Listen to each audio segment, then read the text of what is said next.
Guys, good morning. Meron another na naman tayo na converted na TMX 125 Yan, converted po natin. Kasi kuya, tagasan ka kuya? Ayun, taga Tayabasin. Yan. Kauna-unahan natin ginawa taga Tayabas na 125 to 175. Yan. Mga idol, kasi po yung mga ginawa natin ay malalayo. Mulanay, San Juan, Batangas. Yan, napakarami pa. Converted po natin yan. Abangan nyo po yan, kakalasin natin. Papalitan natin ng crankshaft, block, madami, push rod. Alright, kalasin natin. Idol, yung stud palit na dalawa. Tapos crankshaft 175, yan mataas yung stroke. 175cc. Tapos yung tresera, yan bago na po yung tresera natin.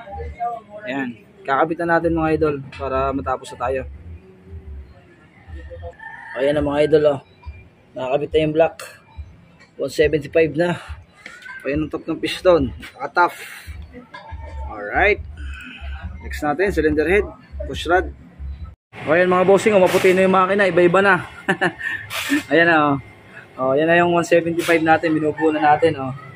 175 from Tayabas, Quezon. Abangan nyo mga idol mamaya. Kakabit ko muna dito. Kailangan natin magbawas ito mga idol. Ito. Babawasan natin to para magkaigi. Kasi hindi magkakaigi yan. Pagka may nag-tune up, mahirapan sa takip. Kaya kailangan bawasan yan mga idol. Sige, sige. Update ulit maya-maya. Mga idol, tapos na po. Yung ating converted, naandar na. Yan na. Kaya na mga fans natin, oh. Shout out sa mga tropang laro.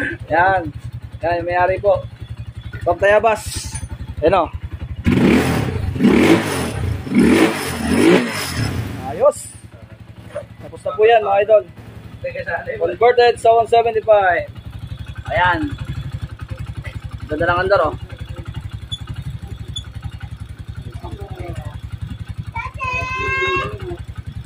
Alright.